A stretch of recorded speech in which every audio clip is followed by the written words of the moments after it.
Hi, and welcome to Pet Pals. Every week we take a look at animals that are looking for forever homes from the Frederick County Division of Animal Control and Pet Adoption Center. I'm Linda Shea. With me today is Randy. And this week we don't have many dogs that are available, which is a good thing, which means that either owners are coming to get surrendered pets, stray pets, and that we have just a couple of dogs looking for homes this week. So one of the dogs that's looking for a forever home is Murphy. Murphy is a little Bichon mix. He came to us just about a week ago. Murphy was turned in by his second family. He had an original family that gave him away. The second family has turned him into the shelter. He's about 6 years old. His birth date is April 2009 and was turned in. It appears that no one has taken the time to try to get this dog house trained, and that's the reason he was turned in. Typically Bichon and Bichon mix, I'm not sure what the mix part to them is, but Bichon are very intelligent, very smart, very clean. So the house training a lot of times with dogs is just a matter of being consistent and adhering to a consistent schedule. And we can help you with all of that information, and even crate training can assist with house training in the sense that and lend itself to less frustration on your part. If you crate train a dog when you're not home, when you're not there to supervise what's going on, you're going to have fewer accidents around the house and just one area to clean up. But consistency is the key to a lot in a dog's life as far as behaviors. So Murphy is here with us now. He is already neutered. He's only about 28.5 pounds. He came in current on a rabies vaccine. We went ahead and updated his distemper combination, gave him preventatives for fleas, ticks, and intestinal parasites. He is 6. It appears that he's had minimal vet care in the past, so he does have severe dental disease, and a lot of times adopters or potential adopters look at that medical, and that's sort of a turn off to adopting an animal. But we can certainly go over that with you. At 6 years old, it's not, if he hasn't had vet care so far, it's not unusual for him to have developed dental disease. Another issue could be genetics, and another contributing factor can be diet. So this is Murphy. He's got a great temperament. He's a great size. Needs some professional grooming, or at least somebody who knows their way around a shower hose to kind of get him clean. But he is available for adoption, and as a senior, qualifies for an adoption incentive discount. This beautiful little girl is Juno. She's about 10 to 12 months old, and she came to us the mid part of July. And the reason we're putting her on Pet Pals today, she came in as a stray from Ballinger Creek and New Design Road, kind of that intersection area. And it's, you know, we get so many animals in every day. We take an average in of 14 animals each and every day at the shelter. And when we see an animal like this, we know that she belonged to somebody at some point and probably got away, and perhaps the person doesn't realize to look in the shelter. So this is Juno. She does have adoption applications, so she will be adopted out rather quickly. But again, we're just kind of putting her out there to bring attention to the fact that she's here at the shelter. And the other reason we wanted to put her on the show today is just to allow our community to recognize that we do get a variety of dogs. We get in teeny tiny little Chihuahuas. We do get breeds such as Juno, and Juno is a Siberian Husky mix, and we're not quite sure what she's mixed with, but she's got the stunning blue eyes. She's got a cream kind of a coat with white. So it really is just very unique, the animals that we get, the breed varieties and the mixes. And Juno is one of those. The other thing that you might not be aware of when we get dogs like this, we do have an adoption process. And because she's a puppy, we take up to 4 applications to kind of screen through and make sure that we make the right match for her. Being a puppy, puppies require so much more than adult dogs do, especially in way of socializing and training. And we want to make sure that whomever we place her with will, you know, be in it for the long haul commitment. And the other thing that we want to share is that when we have specific breeds, such as a Husky, they can be pretty predatory. That's typical in nature. So if you have cats in your home now and you've never had a dog in your whole entire life, Juno would not be a good match. So the other part of an adoption process here is we'll kind of redirect your attention if you've got your heart's set on a beautiful fluffy dog like Juno, but you have a situation at home that really doesn't lend itself to making a good match or making a successful adoption, we'll be happy to find you the right dog or the right other animal if you're looking. But again, this is Juno, so she's been here at the shelter. She does have all of her adoption applications, but she is on our adoption floor. She is beautiful, and again, we're surprised she came in as a stray.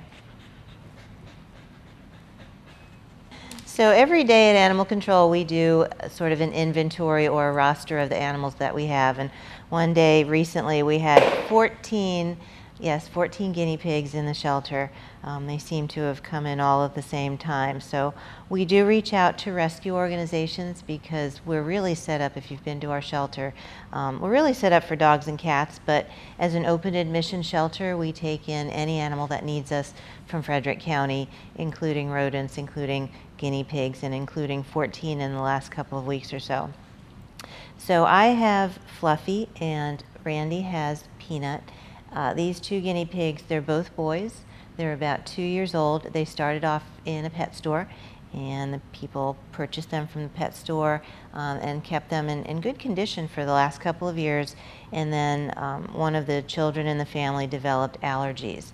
And so Fluffy and Peanut are now with the shelter, and we're trying to rehome them. There's a couple of things about guinea pigs. I've owned them myself, so I'm sort of a fan, but I also realize they're as much work as a dog or a cat.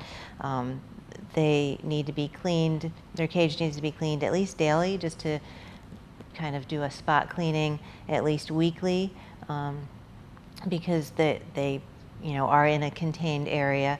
They need to have somebody monitor their nails, make sure that they get a broad-based diet of dark greens and things. So when you go to the grocery store and you have a guinea pig in your life, your grocery list is going to look a little bit different probably than it has in the past.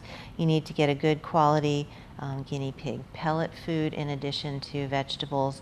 When you're introducing foods to them, you want to do it gradually as you would any other species. You don't want to give them 5 different types of berries the same day and then expect them to not become ill from that. So, and then probably the most important thing is you need to have on board a veterinarian that's fluent in guinea pig. Just in case, guinea pigs also need an annual exam by a vet, just a nose to tail exam, just to make sure that everything's working okay, making sure that there's no malocclusions in their teeth, checking their weight, making sure that they're not overweight, underweight, or anything like that. So guinea pigs typically are very reliable in temperament. These two have been well socialized, so they're easy to handle. You can tell they're not stressed, they're very relaxed. Even if they had a trip from their housing unit to our laps this morning, they're doing really, really well as far as being agreeable to being on camera.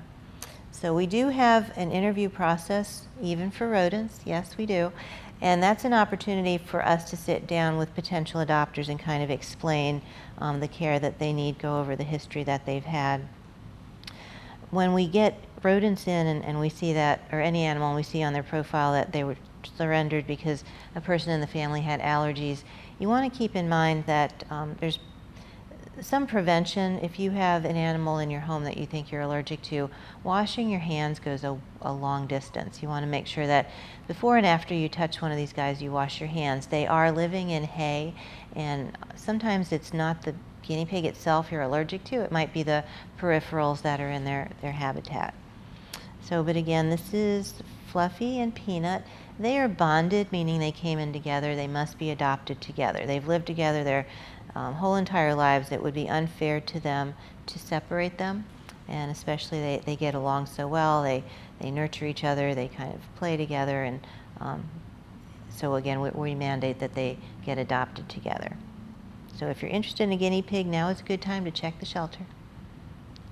So I wasn't kidding when I said we had 14 guinea pigs in-house earlier this week. So I have, Randy has peanut butter, and I've got jelly. And these are 2 guinea pigs that were surrendered by an owner. They were purchased from a pet store around Christmas time, so they're a little under a year old. And the reason that they were relinquished, and that's part of our intake process, we want to know exactly from owners why an animal's being relinquished, and we ask that when people relinquish animals, they're honest with us so we can figure out how best to place the animal next. So with these guys, they were a Christmas gift for a 7-year-old child, and they ended up here at the shelter because the 7-year-old child was unable to take care of the guinea pigs properly. So one thing that we offer at the shelter is education. Prior to getting any pet in your life, please allow us to be a resource for you as far as educating your whole entire family on the pros and cons of different species, of different pets, what to look for if you're going to add a pet to your family. From our perspective, pets are a lifetime commitment. Guinea pigs, when they're maintained properly, can live at least 5 to 8 years is average. They can live much longer. In England, a lot of times they live longer. Guinea pigs are actually considered, similar to dogs or cats, they're allowed to kind of roam free under supervision or within areas that are made safe for them. So they can live a nice long life. And parents, please be realistic. If you've got children in your family, and we've been there, Randy and I both have kids that they get to a point they really, really, really want a pet, and they really promise to take care of it and feed it and walk it and water it and do everything. And they do that for about 2 weeks, and then the novelty wears off. So when you as a family are looking at introducing a pet into your family, look at that animal, mom and dad, and realize that in about 2 weeks, this cute little animal is going to be your responsibility, especially if you've got younger children. I think it's a wonderful thing to try to instill a sense of responsibility and accountability to children, but that is case by case, and it depends on the child's age and their interest and attention span and a whole world of variables that only parents can decide if a pet is the right addition for a family. So at the moment, we've got guinea pigs, and peanut butter and jelly are just 2. So these are girls, and they are just under a year, and they need all the kind of care that Peanut and Fluffy need. So a special diet when you go shopping. You want to make sure you introduce some greens.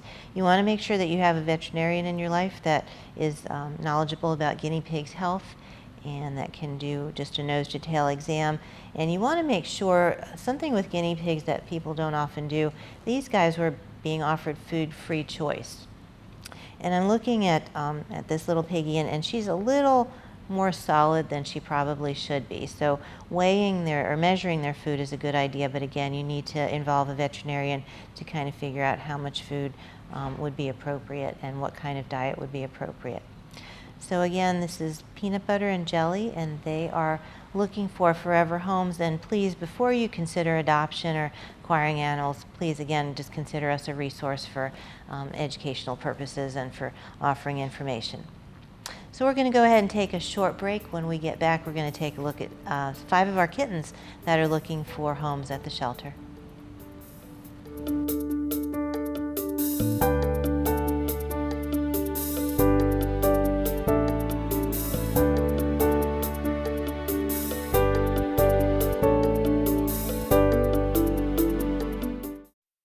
So I just moved in with this family, and it's embarrassing.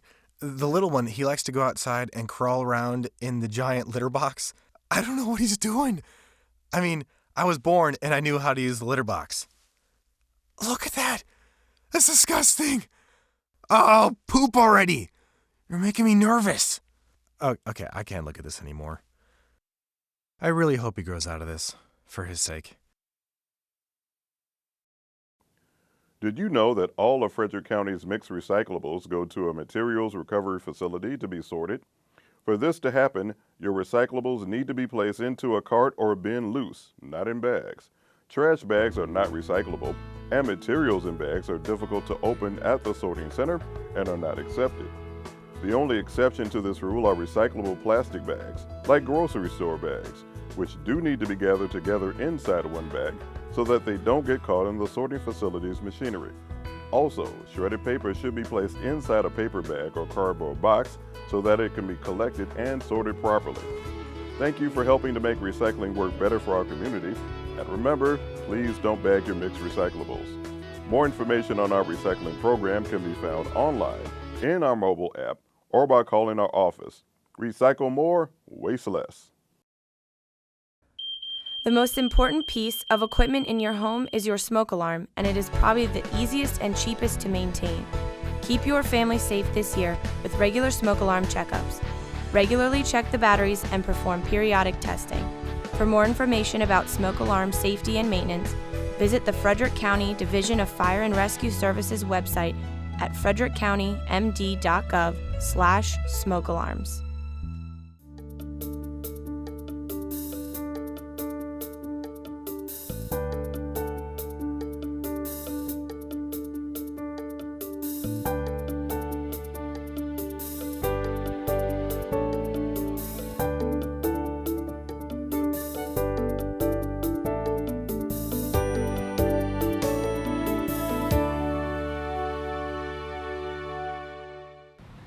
Welcome back to Pet Pals. Now we're going to move on to the more conventional animals that we have at the shelter. This little girl, her name is Sister. She's about 8.5 months old. She came to us previously owned, so that is what the name that she came in with. If we take in strays, we give them names, but if an animal comes in with a name already, we certainly keep that. We brought her up to speed on vaccines, on preventatives. We have tested her. She's tested negative for feline leukemia and feline immunodeficiency virus. Prior to leaving here, she will be spayed and microchipped, and right now she's sort of in that juvenile phase. She's not a young 12-week-old kitten, but nor is she an actual adult. So she's about 8.5, 9 months old at this point, and I think that's a really good age to adopt a cat. You've gotten beyond sort of the busyness of a kitten, but you're not quite yet at an adult age. She's got a great personality, great temperament, easy to handle, and she's got a great coat, so she's in excellent health condition. So if you're thinking about adopting a feline and you're not quite sure if you want a kitten or if you want an adult, talk to us. Ask questions. We've got staff, we've got volunteers that are more than happy to help you make the right choice, because our goal in our adoption process is to make sure that animals are placed into homes for their whole entire lives. So this again is Sister. She's about 8.5 months old, gorgeous domestic short hair, brown tabby, looking for a forever home. This little cutie's name is Bubbles, and in looking at animals to put on Pet Pals today, I was surprised he didn't already have an adoption application, and then in looking at his paperwork, I realized he just came in last night from foster care. So he won't be around very long, but this is just one example of kittens that are coming back from foster care on pretty much every other day, or at least 2-3 times a week. So Bubbles is a domestic medium hair. He came to the shelter back in early June. We put him into foster care for the last 5 weeks or so, and now he is about just over 3 pounds. So he is about 10 weeks old or so, and ready for adoption. We wait till kittens are 3 pounds so that they can better sustain the anesthesia and go through the surgery of neutering or getting spayed. We've brought him up to speed on vaccines. While he's been in foster care, he's been well socialized. He's been with other kittens. He's been handled. He's been in a home environment. So he's never lived outside essentially his whole entire life. And that's sort of our goal. That's the question that comes up. Do you adopt to homes that will keep cats indoors and outdoors? And certainly when you take on a young kitten like this, he has no outdoor experience. So it's a responsibility of a pet owner to make sure that kittens especially are kept safely, and certainly our preference is that they are maintained inside. Frederick County has an ordinance that says that pets cannot be running at large, meaning that they must be maintained on your property, and that extends to cats. So if you have cats in your life, you want to make sure that you adhere to that ordinance. But Bubbles is with us today. He is adorable. You can tell he's sweet. He's a little camera shy, but he's healthy. He's had a vet check. He, again, is back from foster care, and he is just one of many kittens now on our adoption floor looking for an adoptive family. This cutie is Leo. He is about 14 weeks old now. also a product of foster care. And yes, we have a large span of folks that provide foster care for incoming kittens. So if you've ever thought about how you can help out the shelter, and if you like animals, and if you're willing to take on even one litter for the whole year, not to have them for the whole year, but just take on one litter, especially during the summer months, that you would keep in your home for like maybe a 2-month period of time, that would certainly help us out. That would help us save lives. That would give us other places to house animals, because this time of year, again, we're taking in 14 animals every day. Overall, our statistics reflect that we take in twice as many cats and kittens as any other species. So Leo is part of that, but Leo was placed in foster care for about 3 weeks or so until he got big enough to come back. So now he's a little over 3 pounds. He will be neutered prior to leaving for adoption. Again, we do have an adoption process that includes an educational interview, and that's our opportunity to review with potential adopters the animal's medical health, any notes from foster care providers if they've been in foster care, and also to answer any questions about acclimating successfully a kitten into your home. What we recommend in general is that kittens are kept in a bathroom or small bedroom for at least 10 days, and what that allows is a gentle introduction into your home. They will hear your routine, they'll hear your coffee maker and your garage door opener and the other pets in the home, and have a sense of where they are and establish that comfort level. And then after the 10 days, you want to put the newcomer into a carrier. Cat carrier is fine, and then bring that new arrival out to meet the family in a safe environment. So you want to make sure that you encompass and incorporate a lot of our suggestions when you're adopting from us. But this is Leo, just one, again, of many kittens that you're going to see if you come to visit the shelter this time of year. So this little guy is Huckleberry. He also just came back from foster care yesterday evening, which is why he is adorable and available still for adoption. He's a product of foster care, and so often we have people that have adopted from us before, and they specifically come in and request to see kittens that have been in foster care. They are always well socialized, kept healthy, kept safe, and we certainly appreciate all the effort and the time that goes into fostering. And what people may not realize is that as an open admission shelter, we take in twice as many cats as other cats and kittens as other species. Our foster care providers offer their homes, meaning that they take animals from us and they keep them in their home until they're ready for adoption. And part of the risk with that, which we try to support and provide information on, is when kittens come into our shelter, if they are underage, meaning they are under 8 weeks of age, if they don't have a mom, if they need to be hand-fed, there's a risk associated with that, not just a physical risk with the kitten, but there's an emotional risk to the foster care provider, and we try to be very conscious of that. And so we are always very appreciative, because not all foster kittens survive. Sometimes it's just genetic, sometimes it's just inherent that they just don't. So when they get to this age and they have survived that tenuous sort of 2 or 3 months of life, and they're here, we just admire the wonderful work and dedication that our foster care providers obviously evidence through the kittens that end up at the shelter. So this is little Huckleberry. He will be neutered prior to leaving. He will be microchipped prior to leaving. And he is just one of many kittens that is now available on the adoption floor. So every week, if you're familiar with Pet Pals or come into the shelter, you realize that as director, I often have a favorite animal here. And this week, Arwen is my favorite. She came in as an underage kitten early part of June. We put her in foster care, so she also returned back for adoption yesterday. So she's just been here overnight. Today's Friday, yesterday was Thursday, and she is adorable. She's a little over 3 pounds. We have brought her up to speed on vaccines, preventatives. She had a little rough start in foster care. She was a little underweight. She'd had some medical issues that were just simple kitten things that we've attended to. We provided fluids, we provided good nutrition, and I was just taking note of the vet notes where she had a great weight gain most recently. So that's a good thing. So that has put her over the 3 pounds and available for adoption. Again, being in foster care, she actually lived with Huckleberry, the little boy that we just took a look at. So they were placed in foster foster care together. We try to do that. Kittens learn best their social ways of felines if they're placed together, if they have an adult in their life.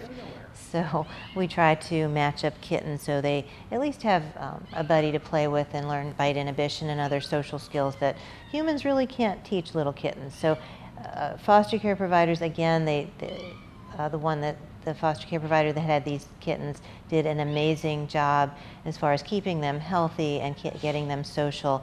And of course now they are on the adoption floor looking for a forever home. So again, this is Arwen.